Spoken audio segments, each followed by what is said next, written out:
예, 반갑습니다. 통일부에서 주관하는 통일 특강 시리즈 2강 시작하게 돼서 반갑습니다. 오늘 주제는 다시 평화라는 큰 주제 안에 제가 맡은 것은 한반도 통일과 한반도 평화와 남북 통일이라는 주제입니다. 한 1시간가량 우리 한반도의 상황이 어떻게 돼가고 있는지, 그리고 북한은 어떻게 움직이고 있는지, 또 우리의 국내 상황은 어떤지, 그리고 우리가 해야 할 일은 뭔지, 이런 걸 한번 정리해보는 시간으로 갖겠습니다. 자, 제목은 이렇게, 목차는 이렇게 가겠습니다. 아까 말씀드린 대로 4가지로 나눠서 설명해 보겠습니다. 우선은 우리 한반도와 처해 있는 동북아시아의 상황입니다. 어떻게 보면 최근에 동북아시아의 상황이 굉장히 급변하고 있는 듯한 모습입니다. 보시면 전통적으로 한반도를 둘러싼 사관과 남북은 이런 지정학적인 그런 상황에 굉장히 영향을 많이 받는 그런 상황입니다. 특별히 왼쪽에 있는 중국과 러시아, 북한을 보면 이 나라들은 집권이 굉장히 오래가는 그런 스타일입니다. 푸틴이 20년 집권을 하고 있고, 김정은 또 10년 차고, 시진핑도 지금 9년 되고 있는 상태고, 그 대신에 민주주의 진영에 있는 자유주의 진영의 오른쪽에 보면 다들 임기가 짧게 진행되고 있어서 동북아시아의 지정학적인 그런 상황은 항상 이런 지도자가 바뀌면서 항상 변하고 있습니다. 우선 그 중에서도 특히 북한이 지속적으로 핵개발을 지속하고 있고 장거리 운반 수단을 개발하면서 동북아시아의 긴장은 계속 고조되고 있습니다. 뿐만 아니라 얼마 전에는 또 러시아와 중국이 합동으로 우리의 영역인 동해안에서 군사 활동을 하는 그런 일이 있었고, 우리의 영공을 침해하는 일까지 있었습니다. 이제 그런 상황이 벌어지면서 미국에서는 급거 또 항모를 남중국해로 파송하면서 동북아시아에 어떻게 보면 긴장의 그 폭은 굉장히 깊고 넓고 깊어지고 있다, 그렇게 보시면 되겠습니다. 이제 이것이 어떻게 보면 그런 군사 안보적인 문제뿐만 아니라 정치 경제적인 것까지 확산되면서 어떻게 보면 세계의 그 헤게모니 싸움을 위한 걸로 확산되고 있다. 그래서 어떻게 보면 이 미중 간의 냉전이 새롭게 신냉전 시대로 들어가는 그런 서막을 보이고 있다, 그렇게 봅니다. 그걸 좀 정리를 해보면 이렇습니다. 우선 미국이 주도해온 2차 세계대전 이후의 국제 질서가 흔들리기 시작하고 있다. 그게 가장 큰 이유라고 봅니다. 우선 미국이 2차 세계대전 이후에 국제사회를 주도할 때 우리가 그걸 크게 팍스 아메리카나 시대라고 했는데, 그때 미국이 세계를 주도하던 축은 3개의 축이었습니다.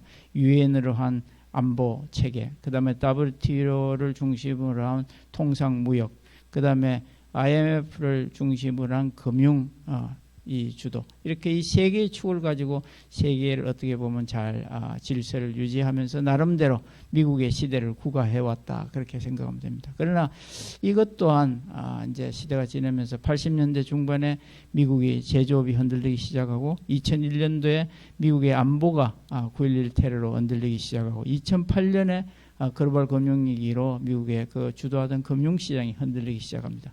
거기에서 나아가서 이제 트럼프가 들어서서 지난 4년 동안에 국제적인 어떤 글로벌 리더십조차도 흔들리게 되면서 미국이 주도하던 팍스 아메리카는 서서히 세력의 이동권에 들어가고 있다, 그렇게 봅니다.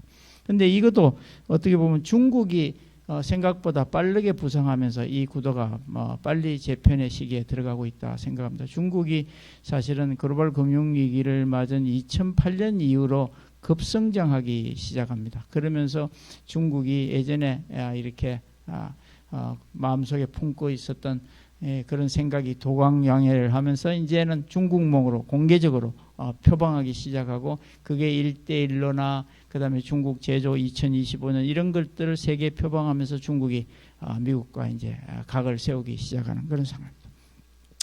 그렇게 이제 보면 이게 우리가 중국이 크고 있다는 것을 그냥 피부로 느낄 수 있는, 데이터로 느낄 수 있는 건 이렇습니다. 우리가 2차 이제 산업화를 시작하던 1962년도에 보면 세계 경제 지도는 이렇습니다. 이게 그냥 순위를 보시면 미국이 압도적인 1위를 차지하고 있고 그 안에 유럽 국가들이 차지하고 이제 중간에 중국이나 일본 같은 나라들이 왔었는데 그게 이제 88년에 우리가 올림픽하고 우리나라의 국민소득이 3,000불을 넘어서던 시기에 되면 일본이 세계 2위권으로 올라서기 시작합니다. 그리고 이제 미국이 여전히 압도적인 그 경제 위치를 차지하고 있습니다. 그때만 해도 중국은 거의 뭐 바닥에 10위권에 위치하고 있고 우리는 물론 그거보다 벗어나 있는 상태입니다. 그런데 2020년 모습을 보면 이제 우리가 세계 경제 지도가 바뀐 것을 알 수 있습니다. 2020년에 가면 어떻게 되느냐.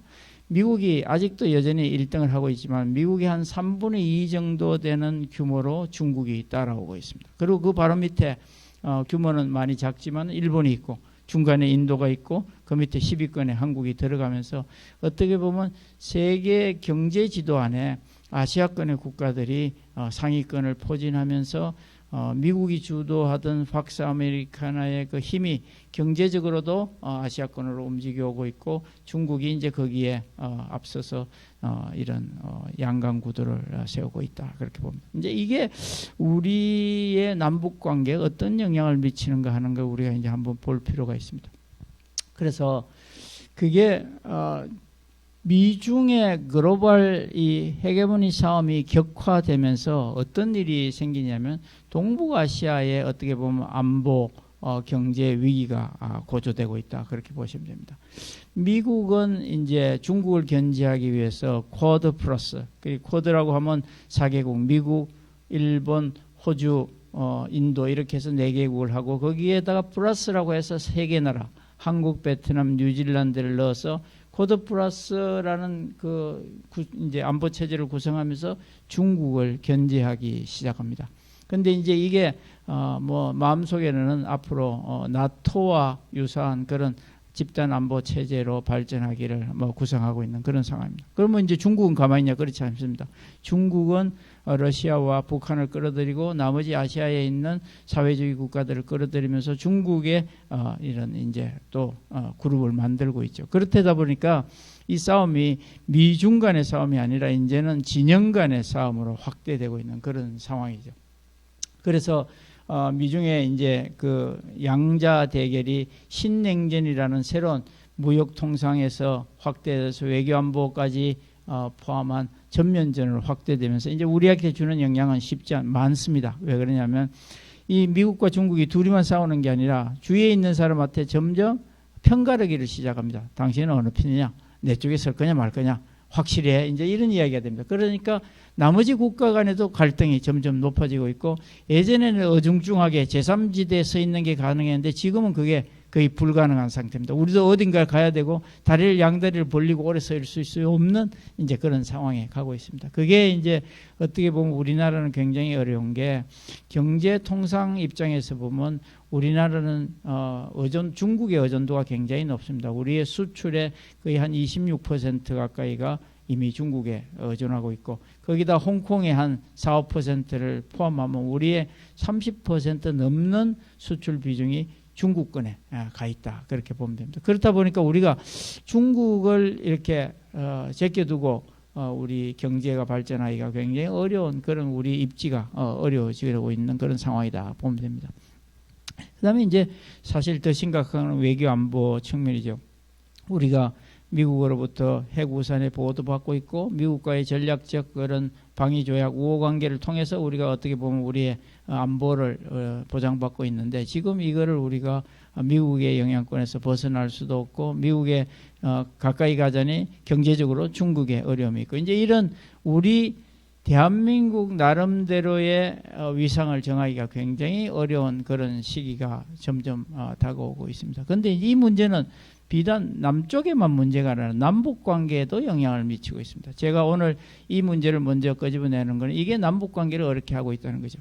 왜 그러냐면 미국에 대응해서 중국을 중심으로 한 이런 집단 방위 내지는 집단 우호관계를 형성하는 거 안에 1차적으로 쿼드처럼 미국을 중심으로 쿼드처럼 핵심 부위가 중국, 러시아, 북한 이렇게 되기 때문에 북한과 중국의 결속이 점점 강해지는 거죠. 그러니까 어떻게 보면 미소의 신냉전이 강해지면서 중국과 북한과의 관계가 점점 더 결속될 수밖에 없다.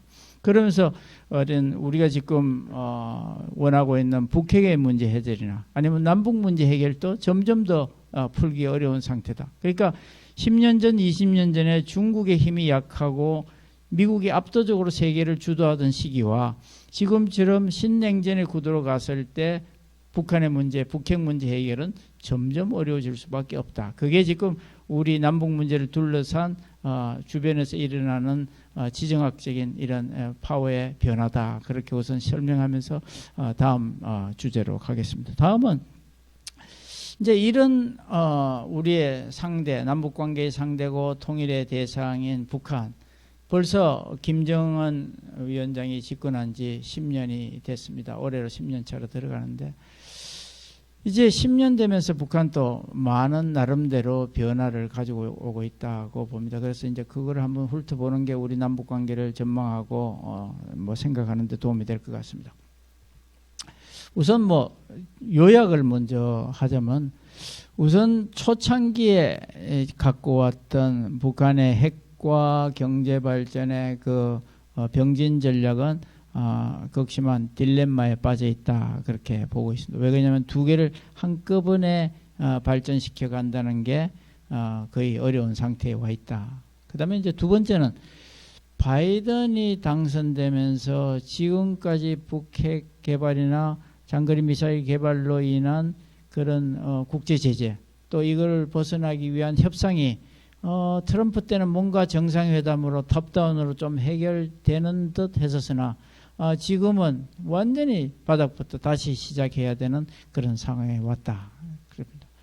그 다음에 이제 세 번째는 북한 경제가 지금 한 3년째 뭐 이제 통계 자료에 따라 다 다릅니다만 뭐 2020년을 어떤 사람은 뭐 0.45% 플러스로 돌아섰다고 이야기하는 사람 있지만은 국제기구들은 많은 기구들은 대체로 마이너스 성장으로 보고 있습니다. 그래서 좀 엇갈리긴 하지만은 하여튼 지속되는 지금 마이너스 성장이 북한을 김정은 들어서고 나서 최악의 상황으로 지금 추락하고 있다. 그래서 예전에 90년대에 겪은 고난의 행군을 다시 겪게 되는 건 아닌가. 이거는 이제 여러 가지 이유가 있지만 코로나도 이유가 있지만은 북한의 국제 제재가 지속되고 있고 뭐 이런 것들이 이제 합쳐진 복합적인 상황이다. 그렇게 보입니다. 그 다음에 네 번째는 그나마 김정은 들어서서 진행되던 사회 전반적인 개혁 내지는 변신 작업이 그게 코로나와 국제사회 제재가 오래되면서 이게 속도가 완전히 늦어지고 있다. 그 어느 정도 그래도 장마당을 통해서 변화를 시도하던 것들이 지금 거의 이제 정체 상태로 들어가고 있다. 그렇게 봅니다. 그 다음에 이제 다섯 번째는 이런 모든 것이 어떻게 보면 북한 주민들로 보면 굉장히 새롭게 또 맞는 억압 정치 그리고 경제 침체 이런 걸로 인해서 어떻게 보면 이게 또 북한 사회의 변화를 좀 빨리 갖고 갈 수도 있는 압박 요인이 될 수도 있다. 어떻게 보면 그게 체제 불안을 부추기는 그런 요인이 될 수도 있다. 그렇게 봅니다. 우선 이것들을 좀 자세히 한번 훑어보도록 하겠습니다. 첫 번째 아까 병진 전략의 어려움이다. 핵 개발과 경제 발전을 두 개를 같이 가겠다는 것은 어떻게 보면 우리가 어린 시절에 타던 시소를 양쪽 끝에 있는 사람이 모두 다 위로 올라가고 싶어 하는 거하고 똑같은 그런 상황이다. 왜 그러냐면 핵을 개발하려고 그러면 국제사회 제재가 강해지고 경제가 점점 어렵게 될 수밖에 없고 핵을 내려놓으면 경제 발전이 쉽고 뭐 그런 이제 딜레마 있는데 그거는 지금 북한이 두 개를 다 갖고 있는 한은 피할 수 없는 그런 상황이다. 그래서 굉장히 어려운 그 상황에 이제 한쪽을 포기하지 않으면 한쪽을 갖고 가기가 어려운 그런 상황에 있다. 그렇게 봅니다. 그 다음에 이제 북한 핵 협상이 지금 진행되고 있는 상황인데 트럼프 시대에 어느 정도 조금 이렇게 해결의 기미를 보이다가 이제 완전히 다시 물 건너간 그런 상황인데 우선 우리가 종축을 이 북한의 핵 개발과 핵 폐기로 놓고 횡축을 국제사회 제재와 완화로 본다고 그러면 최악의 시나리오는 이런 거죠. 북한이 핵 개발을 계속하고 장거리 미사일을 계속 개발하고 미국이나 국제사회도 이걸 도저히 참지 못해서 결국은 북한에 대한 서지컬 스트라이크라고 하는 외과적인 수술 같은 그런 게 일어나고 거기에 대응해서 북한이 스트라이크 백하고 대응을 하고 그래서 뭐 그게 국지전이나 전면전으로 한반도에 전쟁이 일어날 수도 있는 건데 그거는 사실은 최악의 시나리오고 누구나 다 피하고 싶은 거죠. 국제사회도 피하고 싶고 북한도 이렇게 되면 완전히 뭐 최악의 상황으로 가는 걸 자기들이 잘 알고 있기 때문에 다 피하고 싶어 합니다. 그래서 북한은 어떻게 요구하느냐. 야, 그러지 말고 좀 먼저 좀 제재를 완화해라. 그럼 내가 핵 폐기할게. 이제 이런 조건인데 이거는 또 국제사회나 미국에서 뭐 이 용납을 못합니다. 왜냐하면 이게 한두 번 우리가 서로가 신뢰가 깨진 게 아니기 때문에 이렇게 하다가 북한이 영원한 핵 보유국으로 가버리는 그런 상황이 아닐까. 그리고 북한이 이 제재를 완화해달라고 그러고 그 후의 행동에 대해서 보장이 없습니다. 그래서 이제 이거는 국제사회에서 원하지 않는 그런 상황이에요. 그러다 보니까 미국이나 국제사회는 뭐를 요구하느냐. 그러지 말고 네가 먼저 폐기해라. 그러면 우리가 제재를 바로 완화할게. 그런데 이거는 또 북한이 동의할 수 없습니다. 왜냐하면 예전에 리비아나 뭐 이런 뭐 이란이나 이라크나 이런 다 중동에서 사례를 배워왔기 때문에 이거 자칫 내려놓고 나서 완전히 그냥 내팽개쳐서 망하는 그런 상황이기 때문에 이것도 이제 서로가 합의가 안 되는 상황입니다. 그래서 이제 트럼프하고 나왔던 이야기가 그러지 말고 북핵 해제와 제재 완화를 같이 하자. 그래서 이제 미국은 포괄적으로 한꺼번에 하자. 북한은 못 믿겠으니까 그러지 말고 단계별로 동시에 하자. 뭐 그렇게 내었습니다. 그런데 이제 이거조차도 바이든은 야 이거 안 된다. 원칙적으로 실무 자원에서 다 합의되고 그러고 하겠다. 나는 정상 간에 만날 일이 없다. 이제 이렇게 해서 어떻게 보면 새로운 국면에 가 있는 핵 협상이죠. 그래서 이제 이게 지금의 미국이 보통 협상으로 나오려면 대통령 선거 후에 한 6개월 정도는 지나야 팀이 구성되고 지금 하고 있는 것처럼 이제 대북 전략이 조정되고 한국, 일본, 뭐 중국 다 만나보고 그러고 나서 이제 이게 이제 어느 정도 대북 전략, 핵 관련 대응 전략이 마련되면 대화 테이블로 나올 겁니다. 그게 아마도 6개월이 뭐 지났으면 지났지 이미 5월 달이니까 시간이 굉장히 많이 걸리는 그런 상황이다. 여기에 대해서 북한은 예가 타죠. 왜 그러냐면 그 과정 중에도 제재는 계속되니까. 그래서 이제 핵 협상의 바닥부터 다시 시작하는 어려움이 있다. 그 어려움 이면에 가장 큰 거는 북한으로 받고 있는 제재죠.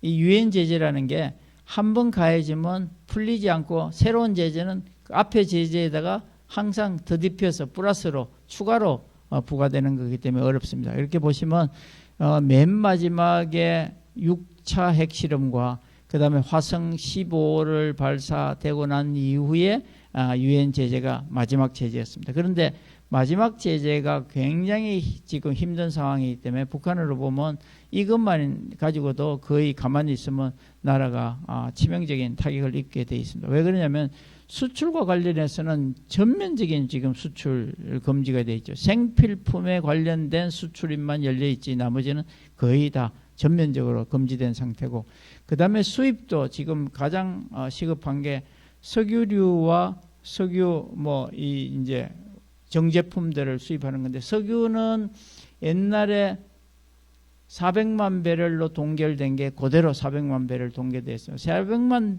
배럴을 1년 동안에 쓰라는 소리는 거의 기본적인 뭐 공장, 기본적인 발전 뭐 이런 정도로 보면 되는 거죠. 그리고 제일 치명적인 게 석유 정제품을 50만 배럴로 넣은 겁니다. 우리가 말하는 뭐 플라스틱이나 이런 모든 우리 요즘 거의 다 석유 정제품으로 만드는데 그게 200만 배럴까지 허용됐다가 마지막 화성 15 발사되면서 50만 배럴로 쑥 떨어져요. 그러니까 이제 뭐 거의 뭘 할 수가 없는 그런 상황이 있습니다. 그 다음에 이제 어떻게 보면 금융 제재가 전면적으로 제재가 들어가 있고 북한이 그 중에서도 굉장히 아파하는 게 해외 노동자를 수출하고 받던 임금, 해외 노동자 근로자 수출하고 받던 임금인데 이게 어떻게 보면 한 8만 명 가깝게 해외에 나가 있었던데 이게 이제 거의 다 지금은 상대국에서 추방을 할 수밖에 없는 그런 상황입니다. 내보내고 지금은 중국 변방지방이나 러시아 쪽에 와 있는 북한 근로자는 어떻게 하냐면 뭐 장기적으로 옛날 1년, 2년 비자 받고 나오던 사람들이 아니라 요즘은 3개월 단위 방문 비자를 받고 나와서 일을 하는 그런 상황입니다. 그러다 보니까 숫자도 적고 오래 와 있을 수도 없고 이제 어려움이 있습니다. 그래서 지금의 2397 저 제재만으로 해도 북한은 굉장히 아픈 그런 상태고 지금 한 3년 가까이 추가적인 핵실험, 추가적인 장거리 뭐 미사일, 뭐 SLBM 이런 게 발사되지 않는 이유도 아마 저기에 있을 겁니다. 이제 음포는 놓고 뭐 단거리 미사일은 계속 발사하지만 저걸 못하는 이유는 저걸 했다가 저 2397 다음에 뭐가 추가로 나오는 경우에는 이제 진짜 나라를 운영하기가 힘들 정도에 가지 않나 그렇게 생각합니다. 그래서 북한은 이제 지금 하노이 회담도 그렇고 싱가포르 회담도 그렇고 가장 큰 이슈는 저 제재를 푸는데 지금 모든 관심이 집중돼 있다 그렇게 보시면 됩니다. 이제 그걸로 인해서 북한 경제가 어느 정도 어려워지냐 하면 뭐 사람들 뭐 제재에 별로 영향을 받지 않는 것 같아. 뭐 북한 뉴스에 보면 뭐 옛날이랑 똑같는 것 같다. 뭐 잘 사는 것 같다. 뭐 제재가 효과가 없는 거 아니냐. 그런데 그렇지는 않습니다. 그 치명적인 타격을 주고 있습니다. 이게 북한의 수출 규모인데요. 2011년도에 김정은이 들어서고 나서 한번 보십시오. 수출이 확 늘어서 쭉 잘 가다가 2016년서부터 제재가 조금씩 가해지면서 2017년에 뚝 떨어지죠. 그 다음에 어느 정도 가냐면 요거는 중국 자료인데요. 북한 자료를 직접 못 찾아서 중국 자료를 찾았는데 요게 좀 조금 연한 바닥으로 이렇게 노란 선이 북한에서 중국으로 수출하는 겁니다. 왜 그러냐면 중국하고 북한만 보면 거의 수출입의 90% 이상이기 때문에 이것만 보면 사실 북한이 어떻게 어느 정도냐는 걸 아는데 수출이 거의 바닥을 기고 있잖아요. 수출이 없는 거죠. 그나마 수입은 저렇게 조금 들락날락하고 가고 있는데 이제 어떻게 되느냐 하면 수출이 없어지고 수입이 줄지만은 그런 대로 있으면 무역 적자가 생기는 거죠. 무역 적자가 어느 정도 생기느냐 이게 무역 적자입니다. 이렇게 2017년 이후로 무역 적자가 엄청난 숫자로 늘어나고 무역 적자가 늘어나면 어떻게 되느냐? 나라가 이제 파산하게 되는 겁니다. 우리가 흔히 예전에 봤던 뭐 아르헨티나 파산이다, 뭐 이제 뭐 이런 우리도 IMF 때 디폴트 가듯이 수입은 그대로 있고 수출은 못하고 달러가 없어지고 금고에 있던 외화 보유고가 다 없어지면 이제 파산하는 겁니다. 저렇게 적자가 커지는 거죠. 그래서 적자를 우리가 추정을 해보면 2022년, 2025년 이렇게 가면서 적자 규모가 점점 커지는 그런 상황입니다. 그래서 지금 제재가 그대로 있는 상태는 북한은 그렇게 오래 버티기 지금은 이렇게 무슨 프레이드를 한다 무슨 기념식을 한다 하고는 있지만은 그게 그렇게 만만치는 않을 거다 그렇게 보고 있습니다. 요게 최근에 발표된 북한의 예산인데요. 북한의 예산이라는 건 일반 내각 예산하고 군 예산하고 합친 건데 이걸 보시면 예산 수입이 저렇게 2021년도에 뚝 떨어지게 돼 있어요. 그러니까 결국 경제가 굉장히 어렵다는 걸 나타내고 있는 거죠.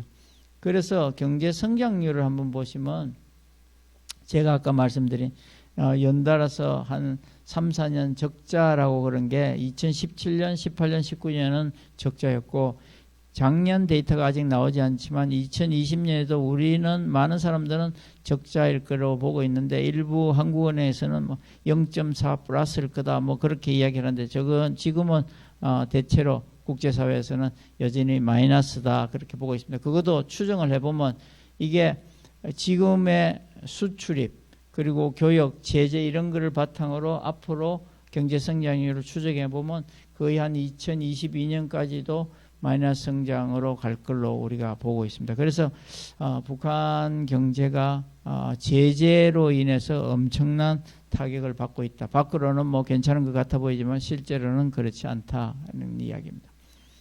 요거는 넘어가도록 하겠습니다. 그리고 이제 북한의 변화인데요.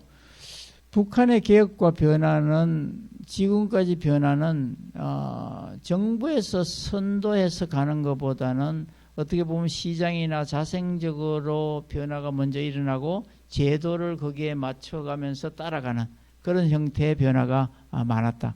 어떻게 보면 먹고 살기가 힘들어지니까 시장이 발달하니까 시장을 공인시장화하지 않고는 사회가 어려워지니까 공인화하는. 그러니까 그게 대표적으로 2003년도에 장마당을 공인하던 시기가 그런 겁니다. 이제 나라가 경제가 1990년대 완전히 파탄나고 사람들이 먹고 살려면 장마당에서 뭘 팔고 사고 할 수밖에 없는 상황인데 그렇게 하다 보니까 그거를 제도화할 수밖에 없는 그런 상황. 그 다음에 이거 화폐개혁도 시장에서 북한 화폐는 너무 가치가 없어지고 중국 화폐나 유로, 달러가 거래되다 보니까 할 수 없이 화폐 개혁을 할 수밖에 없는 그런 상황. 이제 그렇게 항상 뒤따라가면서 하고 있는 그런 상황입니다. 그래서 그나마 그런 종류의 변화 내지 개혁이라도 잘 진행되고 있다고 봤었는데 지금의 코로나 그다음에 지금의 국제 제재로 인해서 변화조차도 지금 좀 주춤하고 있는 그런 상황이다 보고 있습니다. 이건 북한의 장마당 이야기가 지나고 그래서 그러면 지금 북한은 대체 어느 정도 상황에 와 있느냐? 체제라는 안정성, 우리가 체제의 안정성이라는 측면에서 북한을 어떻게 봐야 되느냐? 어떻게 보면 밖으로 나오는 김정은 모습 보면 체제가 멀쩡한 것 같은데 또 뒤로 들리는 장마당이나 바닥 이야기는 야 이거 왜 갑자기 이렇게 못 살게 됐냐? 이제 이런 이야기가 많아서 이거를 조금 우리가 판단을 해보면 횡축을 북한의 체제, 지도 체제가 그러니까 김정은이가 그 지도력을 어느 정도 발휘하고 있냐, 지도체제가 안정되느냐, 지도체제가 불안정하냐를 가지고 나눠보고 이 종축을 주민들이 과연 통제하에 있느냐, 통제에 벗어나 있느냐, 아니면 동요하고 있느냐를 봤을 때 만약에 지도체제가 불안하고 주민들도 동요한다. 외부에서 정보가 많이 들어가고 경제가 어려워지고 이렇게 되면 이게 이제 대체로 체제가 쉽게 붕괴되는 시기고 이게 동국권 중에서도 동독이 무너지던 시대가 이런 시대에 가까워. 지도 체계도 안 되고 그리고 정보는 많이 들어오고 갑자기 무너지는 그런 상태. 그런데 북한은 지금 그런 상태는 아닌 것 같습니다. 지금은 조금은 불안할 걸로 보입니다. 왜 그러냐면 지도 체제는 그런 대로 어떻게 보면 굉장히 그 무력 통치에 가까운 강압 정치에서 굉장히 지도권은 확보를 하고 있는 것 같은데 주민들이 그나마 김정은 초기에 좀 개방되고 잘 살다가 제재가 강화되면서 갑자기 다시 어려워지니까 야 이건 뭐냐, 정치를 잘못하고 있는 거 아니냐, 이제 이런 이야기가 나오면서 조금은 체제가 불안하지 않나. 그러니까 이쪽 불안보다는 왼쪽 하단의 불안보다는 오른쪽 상단의 불안 쪽에 가까운 게 아닌가 그렇게 보고 있습니다. 그러니까 이제 우리 생각에는 북한에는 단일 지도 체제고 당으로 다 통치를 하니까 모든 사람이 일사불란하게 같은 생각을 가질 거라고 생각하지만은 실제로는 그렇지는 않습니다. 북한 내에도 좀 외국에서 유학하고 공부하고 없거나 해외를 왔다 갔다 하면서 또 이제 사업 일꾼들은 야 우리가 이렇게 살지 못하지 않느냐, 결국 개방을 해야 되지 않느냐, 그래서 베트남식이나 중국식으로 개방을 해서 우리가 살자고 하는 사람도 있고, 그게 우리가 흔히 말하는 개방파들이죠. 옛날 장성택을 비롯한 이제 그런 유의 무역 일꾼들 개방파들이고, 그 다음에 주로 당이나 군부의 골수분자들은 무슨 소리냐, 우리식으로 우리가 잘 살 수 있다고 하는 그런 자주파들이죠. 그래서 이 자주파와 개방파의 갈등은 끊임없이 있어 왔습니다. 그러니까 김정일 시대에 금강산을 열고 개성공단을 열고 황금평 열자, 신의주 열자 이럴 때만 해도 개방파들이 득세했죠. 이렇게 해서 우리가 살아야 된다. 이게 우리가 사는 방법이고 체제를 우리가 잘 굳건히 갖고 가는 방법이지, 이렇게 못 살면 안 된다. 이제 그런 거였는데 그 이후로 남북 관계가 나빠지고 금강산 문 닫고 개성공단 문 닫고 뭐 이런 뭐 핵 개발하고 군부들이 득세하고 하면서 결국 자주팔은 힘을 얻고 개방파가 전부 숙청되는 그런 시기였죠. 그래서 저 오른쪽 상단의 형태가 지금의 진행되는 형태가 아닌가 그렇게 보고, 만약에 그게 아니고 뭐 김정은이가 이 국면을 잘 넘어가고 주민들도 또 계속 통제가 되고 그렇다면 이 체제는 굉장히 오래 갈 수밖에 없습니다. 이제 겨우 10년 왔는데 아직 얼마나 더 갈지 우리가 알 수 없는 그런 상황입니다. 자, 그래서 이제 국제정세는 이렇게 우리 남북관계에 호락호락하지 않고, 북한은 또 북핵 개발과 제재를 이게 풀어나가면서 굉장히 지금 경제적으로 어려운 상황에 와 있는 그런 상황인데, 우리 남쪽에 남북관계나 통일에 대한 생각은 어떤가 하는 것도 굉장히 중요한 이슈입니다. 그래서 우선은 우리 국민들이 통일이나 남북관계에 대한 인식이 어떤가 하는 것을 좀 한번 검토해 볼 필요가 있습니다. 그게 가장 마지막에 우리가 설문조사 나온 게 2020년 11월 달에 제가 나온 걸 갖고 있는데요. 거기 보시면 첫 번째는 통일 필요한가? 물론 우리가 어릴 때부터 뭐 통일은 우리의 소원했으니까 통일이 필요한 줄 아는데, 과연 그 필요한가에 대해서 물어보면 이것도 남북 관계가 좀 좋아서 뭐 정상회담도 하고 할 때는 1년 전에는 76%나 갔던 게 지금은 72% 정도로 조금씩 내려가고 있는 그런 상태입니다. 그래도 이거는 굉장히 일반적인 통일이라고 물어보면 굉장히 높은 그런 상태입니다. 그런데 통일이 되면 그러면 뭐 우리 국가 발전에 좀 도움이 된다고 생각하느냐, 이렇게 물어보면 이게 많이 떨어집니다.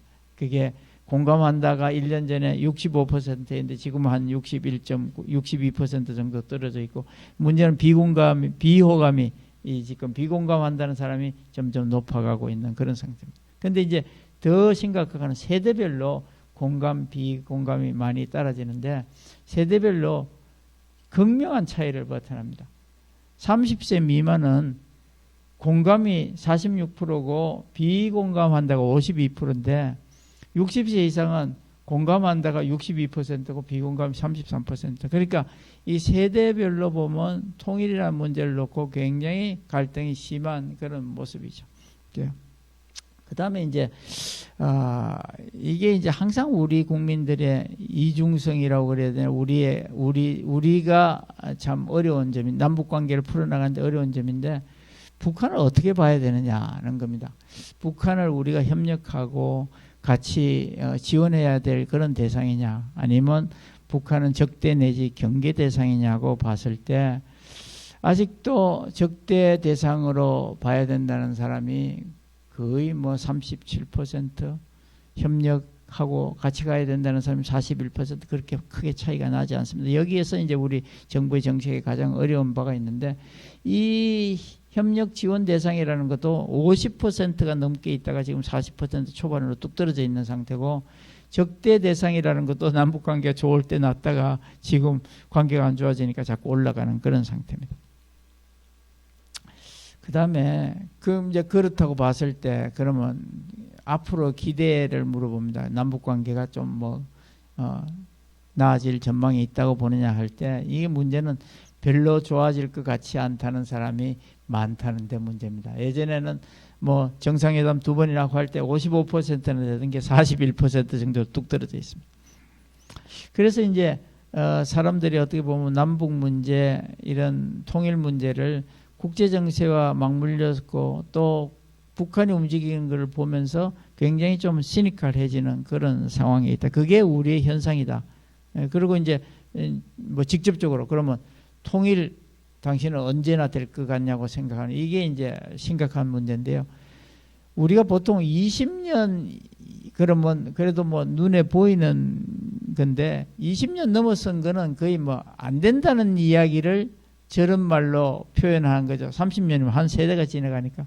그러니까 30년 이상을 보면 벌써 우리가 이게 거의 한 60% 가까이 차지 않습니까? 그래서 통일을 그게 그냥 말이 그렇지 통일이 되겠냐고 하는 사람이 이제 점점 늘어가는 그런 상황이죠. 그게 이제 우리 사회의 어떤 그런 인식의 변화가 지금 일어나고 있다 그렇게 봅니다. 근데 이제 이거를 설문을 보면서 제가 항상 느끼는 거는 우리가 통일이 우리한테 어떤 거라는 거에 대한 교육, 공감대 형성이 잘 안 되기 때문에 이렇게 상황이 그냥 가만 이렇게 버려둔 상태에서 이런 이제 대답이 나오는 거 아닌가. 그래서 우리는 통일과 관련된 우리 일을 하는 사람들이 조금은 더 적극적으로 왜 우리가 통일이라는 것을 이야기하는지도 좀 설명도 하고 설득도 하고 교육도 시키고 하는 게 필요하다.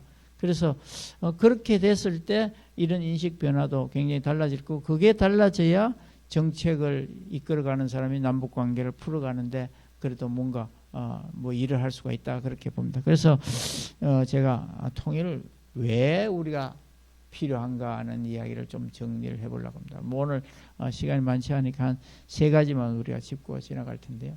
첫 번째는 통일이라는 것은 우리가 새롭게 만들어내는 게 아니라 우리의 원래 모습으로 돌아가는 거다. 회복이다. 우리는 역사, 문화 그리고 민족이 다 같은 민족이고 오리진은 같이 갖고 있는데 일제 통치에 들어가고 해방되고 하면서 남북이 갈라지고 남북 정부가 독립되고 유엔에 분리 가입하고 이러면서 이제 자꾸 분단이 고착화되는 거지 원래 모습은 우리가 하나였다. 그래서 우리 통일은 원래 모습으로 돌아가는 거지 우리가 새로운 거를 만들어내는 게 아니다. 이제 그런 게 첫 번째 이유고요. 두 번째는 우리가 화해하고 치유하고 평화를 되찾는 그런 과정이다. 그렇게 봅니다. 그래서 우리는 전쟁을 통해서 수많은 사람 사상자가 전후에 서로 간에 또 이런저런 서해 1회전, 2회전, 3회전, 천안함, 연평도 하면서 끊임없이 서로 간에 상처를 주고받아서 우리가 아픔이 많습니다. 그래서 이런 아픔을 치유하고 화해하는 게 우리 평화로 가는 길이다. 그렇게 봅니다. 그 다음에 이제 세 번째는 제가 이제 젊은 사람들한테 이야기를 할 때 이걸 강조하는데 우리는 이런 회복하고 치유하고 이런 좀 과거적인 그런 이유가 아니라 우리의 미래가 남북 통일에 있다는 것을 여러분들에게 강조를 하고 싶습니다. 왜 그러냐면 지금 우리 경제가 남쪽 경제가 3만 불대에 들어서고 그리고 선진국 문턱에 왔다고 그랬지만 최근 급속하게 성장률이 하락하고 있고 우리 일자리가 없어지고 기존의 우리의 주력 산업조차도 지금 어려움을 당하고 있는 구조조정에 들어가는 상황이죠. 왜 그러냐면 우리 보시다시피 해운 산업이 다 망가져가지고 망하고 합병되고 이제 하나 겨우 남아있는 상황.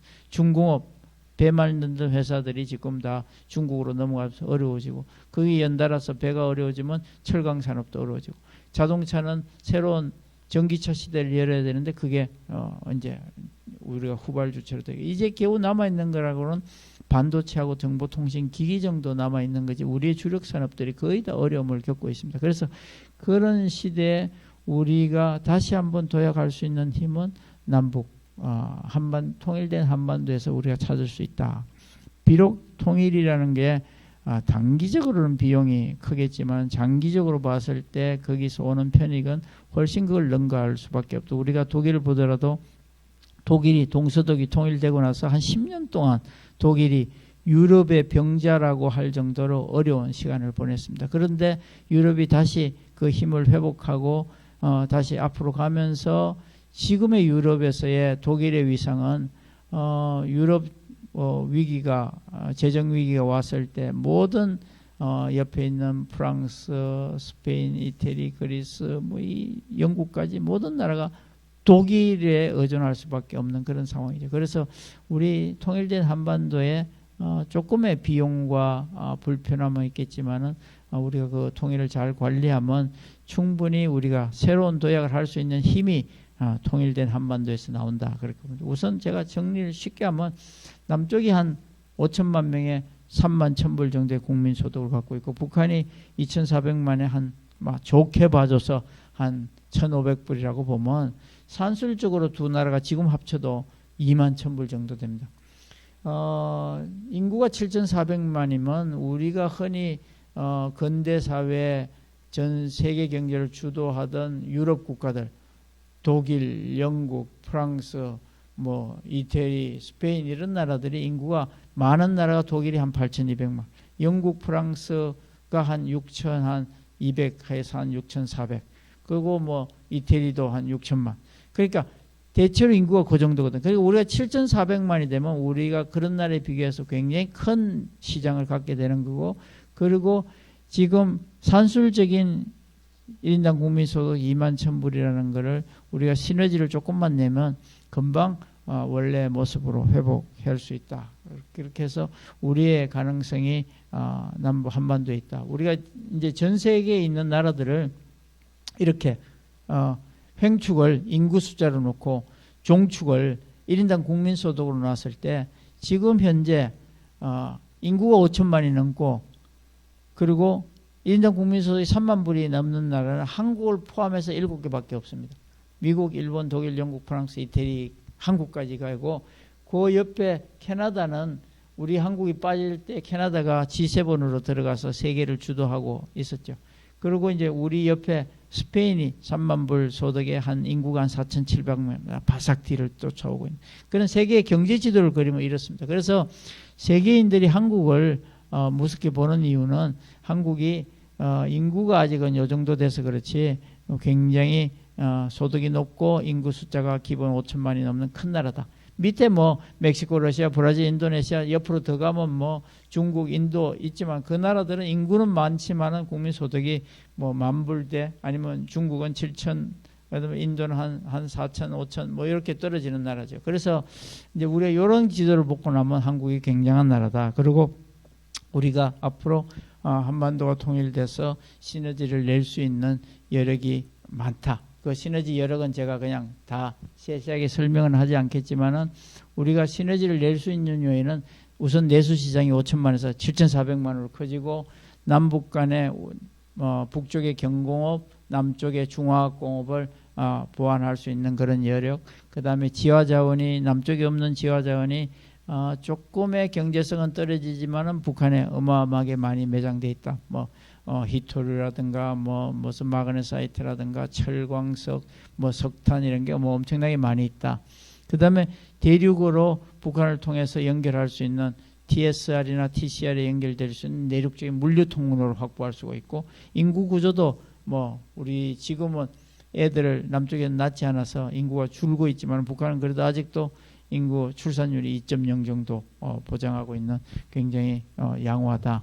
그 다음에 무엇보다도 우리의 지금 안보 비용이 두 나라가 엄청 많이 들어가는데 이걸 전략할 수 있는 여지가 많다. 왜냐하면 북한이 한 120만 군대만 보더라도 남쪽이 60만 군대 합쳐서 남북이 이 좁은 땅덩어리에 180만 군대가 있는 거죠. 그런데 실제로 독일 같은 데가 한 8,200만에 지금 독일이 거의 한 30만 군대로 보면 우리도 30만 이내로 충분히 죽일 수 있다 그러면 180만을 30만을 줄이면 나머지는 다 산업 일꾼으로 갈 수 있는 그런 형태입니다. 그리고 예산도 만만치 않습니다. 우리가 올해 550조에 국방 예산이 53조인가 그렇습니다. 50조가 넘습니다. 그러니까 그 비용만 군인 30만으로 줄이면 그 비용을 가지고도 북한을 개발할 수 있는 자원은 얼마든지 우리가 확보할 수 있다. 물론 반시너지 요인 있습니다. 저걸 잘 관리해야죠.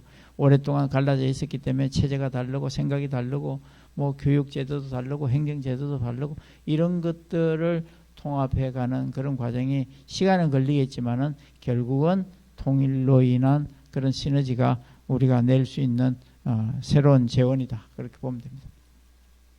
자, 그러면 이제 제가 마지막으로 우리는 뭘 해야 되느냐 하는 이야기를 하면서 좀 마무리를 할까 합니다.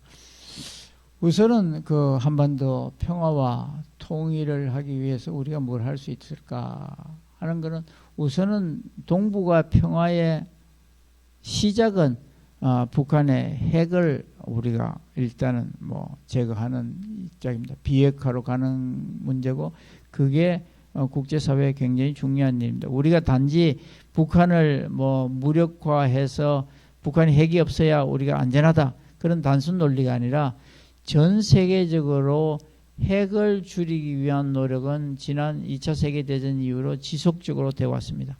그러니까 미와 옛날 미소가 대부분의 핵무기를 보유하고 있었고, 그때 전 세계에 있던 핵탄두 숫자가 한 7만 5천 개 정도 됐었는데, 그때 이 군축 협상을 통해서 줄이기로 약속한 게 한 15,000두 정도로 줄인 겁니다. 그러니까 7만 5천에서 15,000 정도로 줄이는 과정에서 지금은 어떻게 갖고 있냐? 지금은 미국하고 러시아가 한 7천 한 500개가 채 안 되는 거를 갖고 있고, 나머지 뭐 200개, 300개 이런 거를 영국, 프랑스 뭐 나눠 가지고 있고, 그다음에 이제 중국이 한 250개, 뭐 파키스탄, 인도가 한 뭐 5, 60개씩 뭐 여러 식의 자질하게 나눠 갖고 있는 거, 메이저의 거의 한 7,000개 이상씩은 미국이 갖고 있고 러시아가 갖고 있는 그런 상태죠.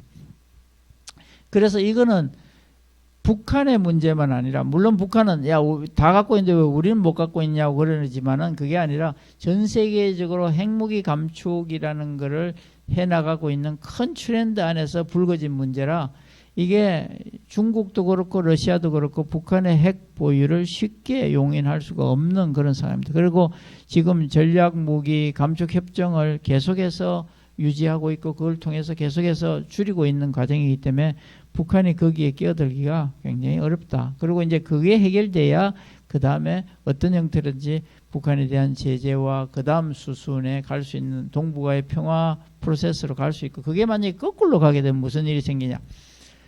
북한이 가져, 일본이 거기에 대응해서 가져, 일본이 가지고 대만이 가져, 중국이 가져, 이렇게 되면 동북아시아가 완전히 핵의 화약고로 변할 가능성이 있기 때문에 이걸 아무도 원치가 않는 거죠. 그래서 그거는 아마도 종래에는 폐기할 수밖에 없는 그런 상황이 아니냐. 그래서 이제 방법은 지금 이란 핵 협상을 다시 뭐 재개하듯이, 뭐 제가 보기에는 근래 지난 한 10년 내에 일어났던 협상 중에서 핵과 관련해서는 이란 핵 협상 같은 그런 프로세스로 갈 수밖에 없지 않냐. 근데 이게 짧은 시간이 아니고 이란 핵 협상도 10년 단위거든요. 10년 동안에 동결하고 이제 뭐 신고하고 사찰하고 폐기하고 그런 과정이기 때문에 북한도 원하기는 이런 과정으로 들어올 수 있기를 원합니다. 그게 뭐 빅딜이 됐건 스몰딜이 됐건 하여튼 그런 형태로 가는 게 바람직하다, 그렇게 보고 있습니다. 두 번째 이슈는, 우리가 이제 평화는 그렇게 해서 우리가 동북아 평화는 뭐 그렇게 핵무기와 연관되어 있는 상황이고, 그 다음에 이제 우리나라가 한 단계 더 나아가서 통일이라는 이슈를 이야기하려면 우리는 진짜 외교를 잘해야 됩니다. 왜 그러냐면 우리를 둘러싼 사강이 미, 일, 러, 중이 한반도 통일이라는 것을 그렇게 쌍수를 들고 반기는 그런 상태는 아니죠. 다들 조금의 리저브를 두고 있는 그런 상황이기 때문에 우리는 어떻게 해야 되느냐. 한반도 통일이 주변국에 있는 어느 나라에도 이 손해가 되지 않는다, 아니면 위협이 되지 않는다는 것을 설득할 수 있어야 돼. 뭔가 조금이라도 도움이 되도록 해야 되고, 동서독이 화합할 때도 동서독이 화합할 때 프랑스, 영국, 러시아 이 주변국들이 어떤 형태로든지 다 묵인하거나 동조를 해서 가능한 건데, 우리도 그렇게 해야 우리가 가능해진다는 거죠.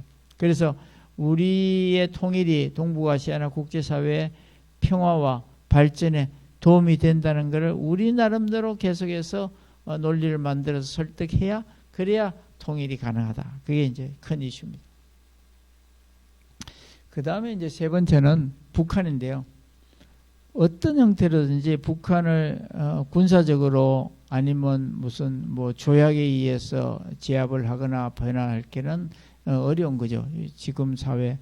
그래서 지금은 북한을 어떤 형태로든지 변화의 틀로 빨리 나오게 하는 게 뭐 가장 좋은 거 아니냐. 그래서 북한이 자기의 목적에 의해서 시장 경제나 아니면 또 세계 경제, 개방 경제로 나오게 하는 게 좋고, 그걸 위해서는 여러 가지 우리가 지원도 해야 되고 교육도 해야 되고 그리고 정보도 집어넣어야 되고 하는데, 그런 게 뭐 지금 외부로부터 정보를 집어넣는 것도 굉장히 중요한 이슈입니다. 그래서 보이스 오브 아메리카, BOA RFA, BBC, 극동방송 이런 것들에서 계속해서 방송을 하고 또 중국에서도 나오는 방송을 북한 사람들이 듣고 러시아에서 나오는 것도 듣고 하기 때문에 세계가 어떻게 살고 있다는 것을 알게 하는 게 가장 좋은 이야기입니다. 그 다음에 북한을 어떤 형태로든지 좀 스스로 설 수 있고 먹고 사는 문제가 해결될 수 있도록 도와주는 게 북한이 개방사회로 나올 수 있는 가장 좋은 일이다. 그래서 예전에 다 우리가 수많은 오렌지 혁명이니 자스민 혁명이니 장미 혁명이니 이런 것들을 봤지만 다 먹고 사는 문제가 조금씩 해결돼야 우리도 자유롭게 우리도 민주화 이런 이야기가 나오지. 지금 배고파 죽겠는데 무슨 자유 민주 이런 이야기가 생각이 안 나는 거죠. 그래서 이제 어떤 형태로든지 성장 기반을 좀 확충해 주는 게 좋다. 그리고 점진적인 개방을 위해서는 그게 꼭 한국이 할 필요도 없고 중국이라도 좋고 러시아라도 좋고 다자가 됐건 양자가 됐건 북한을 도와주고 같이 협력하는 그런 프로그램들을 자꾸 만드는 게 좋다. 그런 이야기. 그 다음에 이거는 그냥 참고로 여러분들이 아시는 거는 이게 리스트된 나라들이 우리가 역사책에서 배웠던 수많은 독재국가, 전제국가, 왕권국가들 이런 나라들인데 이게 다 어느 정도 소득이 올라가고 그리고 먹고 사는 문제가 해결되고 하면 앞서거니 뒤서거니 민주화되고 자유화돼 가는 그런 과정입니다. 그래서 북한도 스스로 밑으로부터의 변화를 우리가 바란다면 북한을 좀 먹고 살게 해주는 게 굉장히 중요한 이슈다. 그런 이야기입니다. 그 다음에 이제 네 번째는 북한과 남쪽의 문제인데요. 이게 원체 오랫동안 우리가 떨어져 있었기 때문에 이제 서로가 동질성을 회복해야 된다는 게 굉장히 심각한 그런 이슈들입니다. 그래서 우리가 서로가 자꾸 남남으로 너무 오래 살 게 아니라 뭔가 같이 하는 것을 동질성 회복을 위한 노력들이 있어야 된다. 그 다음에 이제 북한 주민한테 우리는 너무 오랫동안 이웃도 아니고 적대 국가로 남쪽이 떨어져 있어서 또 남쪽에서는 북한이 그냥 다른 나라 사람처럼 있었는데 이제 이게 한민족이고 한 형제라는 것을 확인시켜 줄 수 있는 일들을 자꾸 해야 돼요. 어려울 때 도와주고 같이 할 수 있고 그런 게 필요합니다. 그래서 우리가 너무 옛날에 고난의 행군 시대에 남처럼 살았는 게 항상 미안하고 죄스러워서 이제 북한 주민들이 좀 어려울 때는 정치적인 그런 군사적인 걸 벗어나서 좀 이런 인도적인 지원 같은 거는 자유롭게 했으면 좋겠다. 그런 이야기입니다. 그리고 우리가 무엇보다 북한 주민들한테 우리의 미래를 같이 할 수 있는 파트너, 미래를 같이 할 수 있는 우리 형제라는 것을 인식시켜 주는 게 중요합니다. 그래서 이제 필요할 때 인도적 지원이라든가 필요할 때 서로 교류라든가 이런 게 억지로 하는 것 같지만 그런 걸 자꾸 해야 그런 인식이 생길 수 있다. 그 다음에 이제 중요한 거는 남쪽에 한 32,000명 넘는 우리 탈북민 형제들이 우리 남쪽에 와 있는데 이 사람들과 함께 우리 앞으로 올 통일 시대를 대비해서 함께 사는 연습, 그 다음에 통일 시대를 미리 살아보는 그런 연습이 필요하다. 32,000명과 5천만 명이 지대로 화합을 못하는데 나중에 통일이 갑자기 돼서 2,400만 명하고 5천만 명이 어떻게 같이 살 수 있겠습니까? 그러니까 지금 우리한테 주어진 이 사람들을 보통 우리의 이웃으로 우리의 동족으로 한민족으로 훈련시키고 정착시키는데 우리가 성공을 해야 그래야 통일시대를 우리가 연습하는 거다. 그렇게 생각합니다. 그래서 우리가 여러 가지로 국제적으로 해야 될 일도 있고 우리 국가가 해야 될 일도 있고 우리 또 국민들이 해야 될 일도 있고 북한을 어떻게 변화시킬까 하는 이런 것들이 우리가 합해지면 지금 국제사회가 굉장히 어렵고 북한의 상황이 우리가 볼 때는 녹록지 않지만은 한반도의 통화와 평화와 그리고 한반도의 통일을 위한 그 길을 우리가 갈 수 있으리라 그렇게 생각합니다. 오늘 강의 기회 주셔서 감사하고 듣고 좀 도움이 됐기를 바랍니다. 감사합니다.